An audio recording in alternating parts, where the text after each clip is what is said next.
One complete oxidation of ethanol gives ethanol, ये हमारा alcohol होता है। तो देखिए सबसे पहले इसके अंदर जो वर्ड ऑक्सीडेशन है, ऑक्सीडेशन होता क्या है?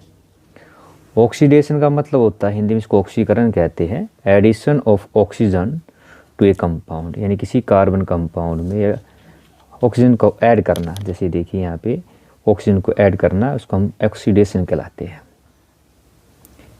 अब हमारा जो क्वेश्चन था इथेनॉल C2H5OH, ये हमारा इथेनॉल होता है।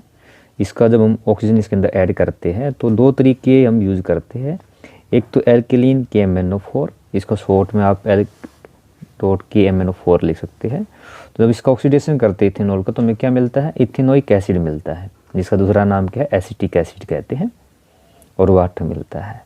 सिमिलरली क्या है, अगर मान लो इथेनॉल ये ऑक्सीडेशन देखिए एसिडिफाइड K2Cr2O7, इसकी प्रेजेंस में भी हम इसको क्या है कर सकते हैं, तब भी हमें क्या सेम प्रोडक्ट मिलता है, जिसका नाम क्या है? Ethanoic acid and water. तो हमारा जो क्वेश्चन था, तो हमारा क्वेश्चन क्या था, ये देखिए one complete oxidation of ethanol gives acetic acid and ethanoic acid, दोनों ही चीज़ क्या है? सेम नाम है। तो हमारा आंसर होगा ए। इसका एक क्वेश्चन और आ जाता है, कन्फ्यूज ना होइए। देखिए कंब्यूशन, इसको हिंदी में कहते हैं दैन, उसमें भी क्या देखिए यहाँ पे ऑक्सीजन जो आपका यहाँ ऐड किया गया, लेकिन क्या है इसको बोलते पूर्ण यानी कंप्लीट बोलते हैं कंब्यूशन। इसके अंदर क्या मिलता है? हमेशा जब किसी चीज़ को बर्न करते हैं तो पल्स ऑक्सीजन जोड़ते हैं, और हमें क्या मिलती है? हमेशा किसी चीज़ को जो बर्न जलाते हैं carbon dioxide, water, heat and light मिलती है। तो हमारा राइट आंसर क्या इसका? ए होगा। On complete oxidation of ethanol gives acetic acid और इथेनोइक एसिड। नेक्स्ट क्वेश्चन है number of isomers of pentane, pentane के कितने आइसोमर होते हैं? तो हमारा आंसर 3 होगा। मैंने आपको ये बताया था। देखो आइसोमर होता क्या है? Isomerism, compound having same molecular formula but different physical and chemical properties. अब आप देखेंगे, देखिए हमारा पेंटेन है, तो हमारा पेंटेन का जो फार्मूला होता है पेंटेन, तो पेंटेन का होता है हमारा C5, जो पेंटेन है उसका जो हमारा फार्मूला होता है, आपको IUPAC नेमिंग सिखाई थी आपको, कितना होता है? C5H12 होता है। तो अगर आप देखेंगे मैंने 3 तरह से इसको लिखा। देखो ये कंपाउंड, ये भी क्या है? देखो इसके अंदर कार्बन 5 है, हाइड्रोजन 12 है। तीनों कंपाउंड के अंदर संख्या जो मिलेगी आपको कार्बन हाइड्रोजन की सेम है, लेकिन जो प्रॉपर्टीज में स्टडी की जाती है फिजिकल और केमिकल प्रॉपर्टीज डिफरेंट होती है।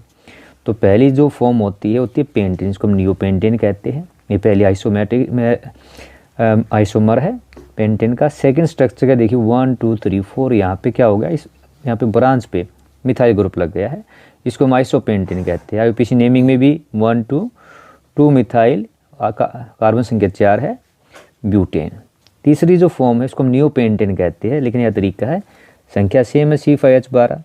तो देखिए ये हम जो काउंटिंग करते हैं 1 2 2 1 2 3, तो इसको नियोपेंटेन कहते हैं IUPAC नेमिंग में। 2 पोजीशन पे 2 ब्रांच पे 2 2 डाइमाइने 2 मिथाइल ग्रुप है, और 1 2 3 प्रोपेन। तो हमारे पेंटेन के 3 आइसोमर होते हैं। तो हमारा राइट आंसर क्या है? The number of isomer of pentane is equal to 4। Next है हमारा the strength of magnetic field inside a long straight carrying long current carrying straight solenoid। आपको बताना है कि आपका जो मैग्नेटिक फील्ड होगा इनसाइड वो कैसा होगा। तो हमारे पास 4 ऑप्शन है, देखिए मैं दिखाता हूँ आपको। हमारा सोलेनोइड क्या होता है? इस तरीके से उसका होता है। ये हमारा सोलेनोइड, मैंने आपको डायग्राम बना के दिखाया है, हमने पढ़ा है। ये जो आपका अंदर वाला हिस्सा, ये वाला, उसने यहाँ पूछा है इनसाइड क्या होता है सोलेनोइड के। आपका मैग्नेटिक फील्ड की स्ट्रेंथ बिल्कुल सेम रहती है, हर जगह सेम रहती है। एंड के ऊपर अगर आपसे पूछा जाए तो ये लगभग हाफ होती है इनसाइड के, और आउटसाइड कहीं भी क्या होती है? 0 होती है। लेकिन हमारा जो क्वेश्चन है वो क्या है? हमारा क्वेश्चन है strength of magnetic field inside a long solenoid carrying straight solenoid, ये सेम होगी ऑल पॉइंट्स पे। तो सी हमारा आंसर होगा। नेक्स्ट क्वेश्चन हमारा हेरेडिटी एंड इवोल्यूशन से है। Heredity and evolution.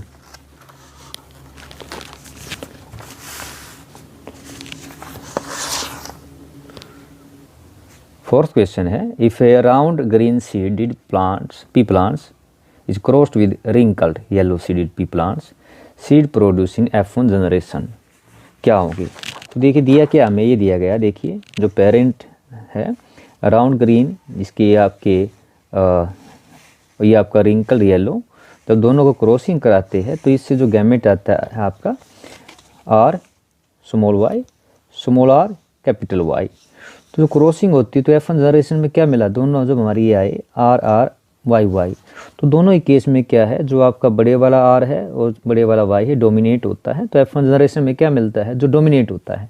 तो डोमिनेट में क्या है आपका राउंड और येलो, यानी F1 जनरेशन में जितने प्लांट्स आपको मिले वे क्या थे, round and yellow P plants obtain हुए। नेक्स्ट क्वेश्चन है, the direction of induce current is given by. तो मैंने बताया था ये हमेशा राइट एंड फ्लेमिंग रूल इसका यूज़ करते हैं। राइट एंड फ्लेमिंग रूल भी बताया था आपको, क्या बताया था, अगर देखिए if we stretch according this rule, if we stretch this is our four finger, ये फोर फिंगर, सेंटर फिंगर और thumb mutually perpendicular to each other. Mutually perpendicular का मतलब क्या होता है, 90 के एंगल पे ये होते हैं।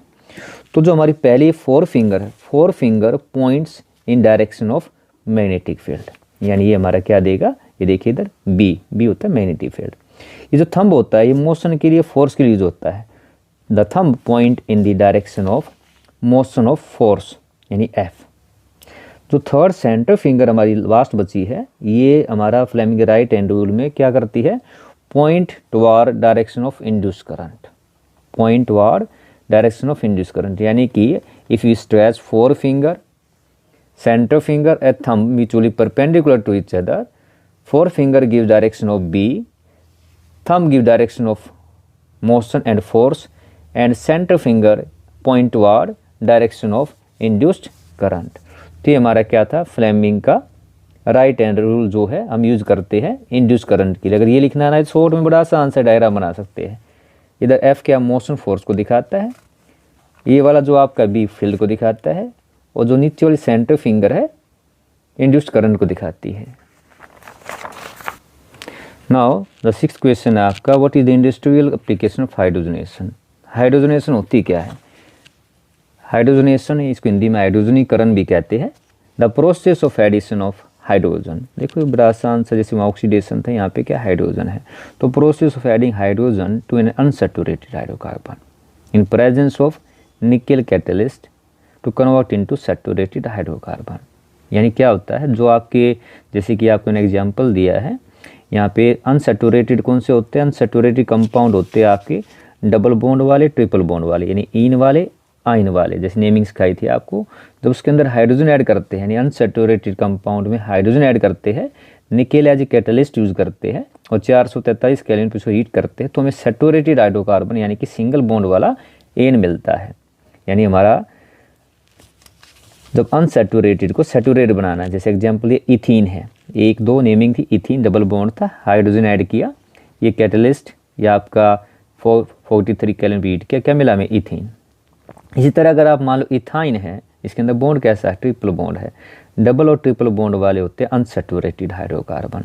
इसमें देखिए यहाँ पे दो हाइड्रोजन की क्या थी आपको रिक्वायरमेंट थी, इसलिए क्या H2 ऐड किया, ये मतलब इथेन मिल गया। यहाँ पे इथाइन है, अगर इसको क्या करना है, इथेन बनाना है, तो कितनी चाहिए, 4 चाहिए, तो 2H2 ऐड किया तो हमें क्या मिला, इथेन। तो दोनों ही देखिए सैचुरेटेड कंपाउंड मिला हमें, अनसैचुरेटेड इथीन और इथाइन से इथेन मिला। हमारा जो मेन क्वेश्चन था वो था प्रैक्टिकल एप्लीकेशन ऑफ हाइड्रोजनेशन, यानी जो हाइड्रोजनेशन प्रोसेस है इसका यूज हम इंडस्ट्रियल रूप में कैसे करते हैं। तो बड़ा आसान सा, जो वेजिटेबल ऑयल होते हैं ये अनसैचुरेटेड कंपाउंड होते हैं, जब इसमें हाइड्रोजन ऐड की जाती है तो हमें क्या मिलता है, वेजिटेबल घी मिलता है। तो हमारा आंसर क्या है, what is industrial application of hydrogenation, only इतना लिख सकते हैं, to convert vegetable oils into vegetable ghee. Now next question है आपका, what will be the formula of benzene. तो बेंजीन जो हमारा होता है, ये देखिए ये जो स्ट्रक्चर मैंने दिखाई दे रही है आपको, ये बेंजीन है। अगर इसमें काउंटिंग करेंगे तो इसका जो फार्मूला होता है ये होता है C6H6, ये स्ट्रक्चर है। इसके अंदर क्या देखिए आपका हर कॉर्नर पे 6 कार्बन होते हैं, अल्टरनेट, ये सिंगल बॉन्ड है, ये डबल बॉन्ड है, इस तरह की इसकी स्ट्रक्चर है। हर कार्बन एक हाइड्रोजन से ऐड हुआ है, तो चेक करके देखेंगे। देखो 1 2 3 4 5 6, तो C6, और हाइड्रोजन भी कितने 6 हैं। इसको लिखने के 3 तरीके होते हैं, लेकिन जैसे मान लो एग्जाम में स्ट्रक्चर आपसे कहा जाए बनाने के लिए, तो आपको स्ट्रक्चर इस तरह बनानी है। ये बेंजीन की स्ट्रक्चर है, देखिए single double bond single double bond, इस तरह से हर कॉर्नर पे कार्बन, उसके साथ 1 हाइड्रोजन अटैच है। तो सेकंड तरीका इसका ये भी तरीका है, जैसे हम इसको क्या है बेंजीन को इस तरह भी लिखते हैं, इस तरह भी लिख सकते हैं आसानी के लिए। और ये स्ट्रक्चर फॉर्म क्या है मैंने आपको यहाँ बना के दिखाई है, ये इसकी क्या है स्ट्रक्चर फॉर्म है। नाउ नेक्स्ट क्वेश्चन है 8th question, give 2 examples of non biodegradable substance, यानी कौन से आपका एग्जाम्पल देना है आपने। तो ये जान लीजिए होते हैं क्या, बता भी देता हूँ आपको, बताया हुआ है। देखो 2 तरह के सब्सटेंस हम स्टडी करते हैं, 15 चैप्टर आपका कवर इन्वायरमेंट का। बायो, देखो 2 याद करें तरीका स्पेलिंग का। बायो का चैप्टर है डिग्रेड हो जाए जो एबल, बायोडिग्रेडेबल, यानी 2 substance which can be decomposed by biological process are called biodegradable substance, यानी वे सब्सटेंस जो क्या है जो बायोलॉजिकल प्रोसेस होती रहती है, हमारी बॉडी के अंदर भी होती है। आप बाहर देखते हैं जो फिशेस वो अपने आप ही डिकम्पोज हो जाती हैं कुछ टाइम के बाद। तो 2 substance which can be decomposed biological process, उसको बोलते हैं बायोडिग्रेडेबल सब्सटेंस। एग्जाम्पल बहुत सारे हैं, डोमेस्टिक किचन गार्बेज आप लेके जाते हैं फेंकाते हैं, डंग है, फ्रूट पील्स है, पेपर है, कुछ टाइम के बाद क्या है वे क्या होते हैं सॉइल के अंदर क्या है डिकम्पोज हो जाते हैं, आपको मिलते नहीं हैं, तो इसको बोलते हैं बायोडिग्रेडेबल। लेकिन हमारा क्वेश्चन क्या है नॉन बायोडिग्रेडेबल सब्सटेंस, यानी बायोडिग्रेडेबल तो अपोजिट, बिल्कुल बस एक वर्ड लगा देना नॉन, यानी 2 सब्सटेंस विच कैन नॉट, देखो ये कैन से यहाँ नॉट लगा दिया, can not be decomposed by biological process, उसको बोलते हैं नॉन बायोडिग्रेडेबल सब्सटेंस। इससे एग्जाम्पल बहुत सारे हैं, ग्लास आप देखते हैं, प्लास्टिक है, पॉलीथीन है, लेड है, अगर बाहर फेंक देते हैं लंबे टाइम तक वो ऐसे ही पड़े रहते हैं, उनका डिकम्पोजिशन नहीं होता है। डीडीटी है, विडिसाइड पेस्टिसाइड है जो कीड़े मकोड़े मारने वाली है, या जो आपकी खरपतवार इसे कहते हैं, ये मरकरी है, ये क्या होते हैं डिकम्पोज नहीं हो पाते हैं, लंबे टाइम तक ऐसे बने रहते हैं, इनको बोलते हैं नॉन बायोडिग्रेडेबल सब्सटेंस। तो हमारा क्वेश्चन था give 2 example of non biodegradable substance, तो आप लिख सकते हैं ग्लास है, प्लास्टिक है, डीडीटी है, लेड है, विडिसाइड है, पेस्टिसाइड है, मरकरी है, एटसेट्रा।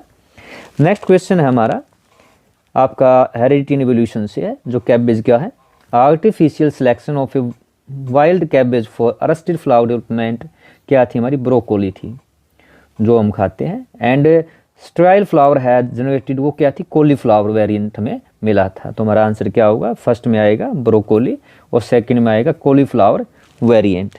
नाउ 10 क्वेश्चन हमारा, जो हमारे घरों के अंदर क्या होता है 2 प्रोसेस होती रहती है, कभी आपकी इलेक्ट्रिसिटी ज़्यादा कभी कम हो जाती है, यानी शॉर्ट सर्किट हो जाता है, ओवरलोडिंग हो जाती है, जब हम बार बार बहुत सारे अप्लायंस कहीं एक सर्किट पे यूज़ करते हैं, तो उसको बचाने के लिए हमारे पास क्या है जो हम सबसे बेस्ट डिवाइस यूज़ करते हैं, the most important safety method used for protecting home appliances from short circuiting and overloading, वो क्या होती है यूज़ ऑफ फ्यूज यूज़ करते हैं। जो फ्यूज वायर यूज़ करते हैं वो क्या है हम ऐसा लेते हैं कि ज़्यादा जब आपकी लोड पड़ता है तो फ्यूज वायर मेल्ट हो जाती है,